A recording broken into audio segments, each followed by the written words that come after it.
తెలంగాణలో elections complete అయిన వెంటనే ఎన్నో విమర్శలను ఎదుర్కొంటున్నారు రేవంత్ రెడ్డి. అలాగే రేవంత్ రెడ్డి కాంగ్రెస్ ప్రభుత్వం కాబట్టి కాంగ్రెస్ అక్కడి నుంచి ఢిల్లీ నుంచి పాలన జరుగుతుంది అని చెప్పేసి చాలామంది విమర్శిస్తున్నారు. అలాగే ఇప్పుడు మన తెలంగాణలో ఎలక్షన్స్ కంప్లీట్ అయిన వెంట నుంచి మన దృష్టి అంతా ఏపీ ఎలక్షన్స్ మీద ఉంది. అది ఎందుకు? అలాగే జగన్కి ఉన్న వ్యతిరేకంగా అంశాలు ఏమున్నాయి? అలాగే కొన్ని ముఖ్యమైన విషయాలు మనతో పాటు సీనియర్ నాయకులు పంచుకోవడానికి ఉన్నారు. మైసూరా రెడ్డి గారు ఉన్నారు. సార్ నమస్తే సార్. ఎలా ఉన్నారు? బాగున్నాను. సార్, ఇప్పుడు మనం ముఖ్యంగా వింటున్నాం రేవంత్ రెడ్డి సీఎంగా మారిన తర్వాత ఒక 5 సార్లు ఢిల్లీకి వెళ్ళి వచ్చారు ఈ స్పాన్ టైంలో అని చెప్పేసి ఒక విమర్శ వస్తుంది. అంటే అక్కడి నుంచే పాలన జరుగుతుందా, ఇక్కడ నుంచి పాలన జరగదా అని చెప్పేసి అంటున్నారు. దానికి మీరు ఏమంటారు? ఇప్పుడు కాంగ్రెస్ పార్టీకి హైకమాండ్ ఢిల్లీలో ఉంటుంది. ఇక్కడ జరిగే సంఘటనలు కానీ ఒకవేళ జరగబోయే సంఘటనలు కానీ వివరించాల్సింది ఉంటుంది. అది సర్వసాధారణంగా ఇంత మునుపు కూడా గతంలో జరుగుతున్నది, ఇప్పుడు కూడా అదే జరగచ్చు. అంటే పాలనంతా అక్కడి నుంచి జరుగుతుందని నేను చెప్పడం లేదు. ఏదైనా విధానపరమైన నిర్ణయాలు తీసుకున్నప్పుడు వారి తెలియజెప్పిన తర్వాత కష్ట నష్టాలను బేరీజు వేసుకోవడము జరుగుతాయిలేండి, సామాన్యంగా జరిగేటివి. అందువల్ల 4-5 మార్లు ఇప్పుడు కొత్తగా ప్రభుత్వం ఏర్పాటైంది, నామినేటెడ్ పదవులు వస్తున్నాయి, ఎమ్మెల్సీ పదవులు వచ్చినాయి. ఇవన్నీ బేరీజు వేసుకోవాలి కదా, వాళ్ళతో కూడా చర్చించాల్సిన అవసరం ఉంటుంది. అందువల్ల వెళ్తుండొచ్చు. ఇంకొక ముఖ్యమైన విమర్శ ఏంటంటే ఇప్పుడు వైఎస్ షర్మిల కాంగ్రెస్లో చేరింది, దాంతోపాటు ఏపీలో కంటెస్ట్ చేయబోతున్నారు. అంటే అక్కడ అన్న చెల్లెల్ని విడదీసే ప్రయత్నాలు జరుగుతున్నాయి అని చెప్పేసి ఇది ఒక ముఖ్యమైన విమర్శ ఏపీ నుండి. దాన్ని మీరేమంటారు? ఒకరు విడదీస్తే ఎవరు విడిపోరులేండి. అవి గతంలో కూడా ఏదో సమస్యల వల్ల కుటుంబంలో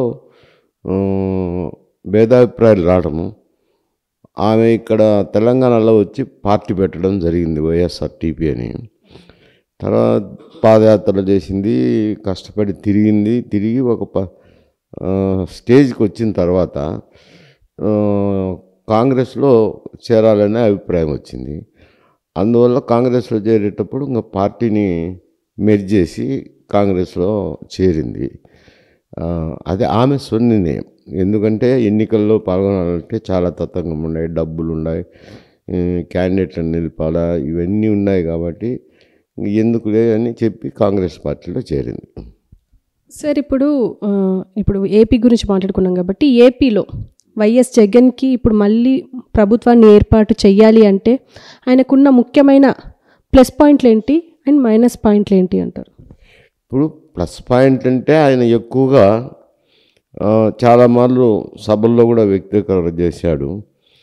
నేను చాలా సంక్షేమ పథకాలు పెట్టినాను, దేశంలో ఎక్కడా లేని విధంగా ఇక్కడ సంక్షేమ పథకాలు పెట్టినాను, ఆ సంక్షేమ పథకాలే నన్ను గెలిపిస్తాయి అని అంటూ కూడా చెప్తా వచ్చినారు.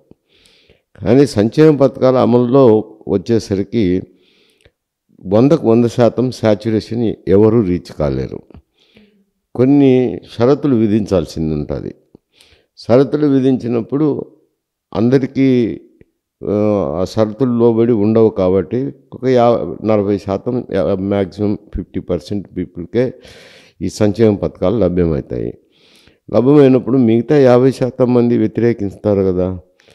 ఎందుకంటే ఇప్పుడు ప్రతి ఒక్కరికి తెలుసు ట్యాక్సులు కడుతున్నాం, ట్యాక్సులకు అందరూ ధనికుడైనా కానీ పేదవాడైనా కానీ అందరూ పే చేయాల్సిందే. అందరూ పే చేసినప్పుడు ఒకవేళ ధనికులు అంటే పెద్ద పట్టించుకోవచ్చు, కానీ మధ్యతరగతి కుటుంబాల వాళ్ళు కూడా పే చేసింటారు. కాబట్టి మాకు రాలేదనే బాధ ఒకటి ఉంది. అది తర్వాత అమలు చేసిన తర్వాత డీజిలు పెట్రోల్ ధరలు పెరగడం అయితేనేమి, ఈ ఇతర నిత్యావసర వస్తువుల ధరలు పెరగటం అయితేనేమి, ఇవన్నీ చేసిన దాని వాళ్ళలో రెండోది ప్రతి ఇంటిలోనూ ఎవరో ఒకరు తాగే వాళ్ళు ఉంటారు మద్యము. అక్కడ విపరీతమైన ధరలు, బ్రాండ్స్ కూడా సరిగా రకరకాల సమస్యలు ఉన్నాయి. ఉన్నప్పుడు ఆ కుటుంబంలో సంక్షేమ పథకం వచ్చినా కానీ ఈ తాగేవారు ఉంటే కనుక ఒకరు అంతా అందుకే పోతుంది డబ్బు. అందుకే ఏమంటున్నారంటే ఈ చేతి ఇచ్చి ఆ చేతి తీసుకునే వాళ్ళు కొందరు ఉన్నారు. ఈ సంక్షేమ పథకాలు వచ్చినా ఈ ధరలు విపరీతంగా పెరగడం వల్ల మాకేం మిగలడం లేదు కదా అనేవాళ్ళు కొందరు. ఏం ఆయన ప్యాకెట్ నుంచి ఇవ్వలేదు కదా, మనం కట్టిన ట్యాక్స్ నుంచి మన డబ్బే మనకి ఇస్తున్నారు కదా అనేవాళ్ళు కొందరు. ఇట్లా రకరకాలుగా ఆ సంక్షేమ పథకాల పట్ల కొంచెం విసిగెత్తినారు. విసిగెత్తిన దానివల్ల ఆయనకు కూడా అర్థమైనట్లుంది. అందుకే శాసనసభ్యులందరినీ మార్పులు చేర్పులు మార్చడమో లేకుంటే లేదని చెప్పడమో చాలా కలకలం రేగుతుంది కదా. ఈ విషయాలన్నీ దృష్టికి వస్తే అవన్నీ జరుగుతున్నాయి. దాన్ని బట్టి కొద్దిగా ఇబ్బందికర పరిస్థితే ఉంది. అక్కడ సానుకూల అంశాలు వ్యతిరేకమైన అంశాలని మాట్లాడేదానికంటే జనరల్ ఫీలింగు ప్రజల్లో కొంచెం అసంతృప్తి ఉంది. అసంతృప్తి ఉండదు కాబట్టి కొంచెం ఇబ్బందికర పరిస్థితే రేపు ఎన్నికల్లో. ఇవన్నీ దృష్టిలో పెట్టుకొని ఆ మార్పులు చేర్పులు ఇవన్నీ చేసుకుంటున్నారు. ఇప్పుడు ఆయనకి ప్లస్ అవ్వడానికి ఇప్పుడు క్యాండిడేట్లను మార్చారు.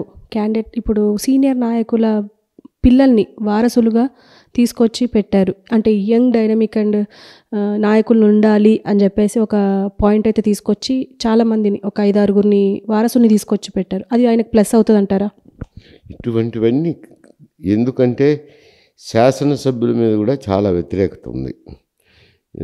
తెలంగాణలో మాదిరే ప్రభుత్వం మీద వ్యతిరేకత కాకుండా శాసనసభ్యుల మీద కూడా వ్యతిరేకత ఉన్నది. ఆ విషయాన్ని దృష్టిలోకి తీసుకునే మార్పులు చేర్పులు చేస్తున్నారు. చాలా చోట్ల నియోజకవర్గాలు మార్చినారు. ఈడ చెడ్డ పేరు వచ్చినాక ఆడ మంచి పేరు వస్తుంది. ఇంతలోనే ఒక మాసంలోనే రావు.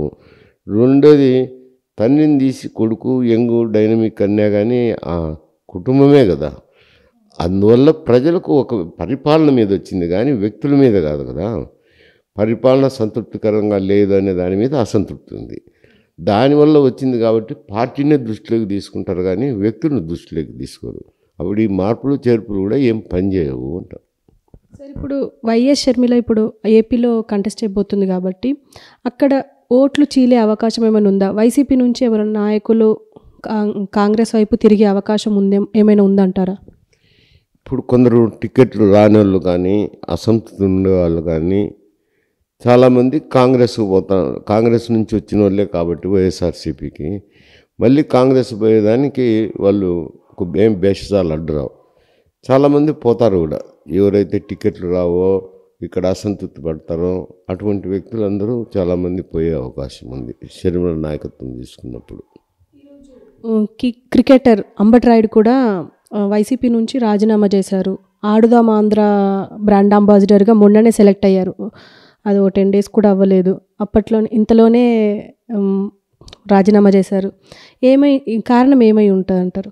కారణాలు ఏమో నాకు తెలియదు. ఆయనకు మరి ఆడదాం అనేది ఏదో గేమ్స్ పెట్టారు పిల్లలకు. అవన్నీ ఇటువంటివన్నీ చిన్న చిన్నవి కానీ అవి వాళ్ళకేం ఓటర్లు కాదు. వాళ్ళేం ప్రభావితం చేయలేరు. ఆయన సమస్యలు ఏముండాయో మరి అంబటి రాయుడు కూడా రాజీనామా చేసిన విషయం అయితే తెలిసింది. సార్, ఇప్పుడు టీడీపీ విషయానికి వస్తే టీడీపీ జనసేన ఎప్పటి నుండో కలిసి ఉన్నారు. ఇప్పుడు బీజేపీ వాళ్ళలో కలిస్తే వాళ్ళకి ఏమైనా ప్లస్ పాయింట్ అయ్యే అవకాశం ఏమైనా ఉందంటారా? ఇప్పుడు బీజేపీ వాళ్ళ ఆచితూచి వ్యవహరిస్తున్నారు. రేపు అక్కడ కూడా బీజేపీకి పార్టీకి పెద్ద బలమైన క్యాడర్ కానీ అటువంటిది ఏమీ లేదు ఆంధ్రప్రదేశ్లో. లేనప్పుడు కొన్ని సీట్లైనా కానీ తీసుకోవాలని జగన్ అయినా మాకు కొన్ని సీట్లు కావాలని అడుగుతున్నారు. చంద్రబాబు నాయుడిని కూడా అడుగుతున్నారు. అడిగినప్పుడు వాళ్ళు నచ్చ చెప్పకుండా దానికి ప్రయత్నం చేస్తుంది. మేము ఎంతమంది గెలిచినా మీకే చేస్తాం కదా అనే మాటలు మాట్లాడుతున్నారు. అవి ఎంత మేరకు సక్సెస్ అవుతాయో ఏమో తుదకు కానీ తెలియదు. తుదకు కనీసం 4-5 సీట్లన్నా మాకు కావాలనేది వాళ్ళు డిమాండ్ చేస్తున్నారని విన్నాను నేను. మరి అంత మేరకు ఎందుకంటే ఒక మారు బీజేపీతో అలయన్స్ వస్తే కోస్తా ఆంధ్ర ప్రాంతంలో అయితే ఏం సమస్యలు లేవు కానీ రాయలసీమలో దాదాపు ఒక 20-30 సీట్లలో మైనారిటీ వాళ్ళ సమస్య రావచ్చు. కాకపోతే ఎక్కువ మంది మైనారిటీలు వైఎస్ఆర్సీపీలోనే ఉన్నారు ఇప్పటికీ.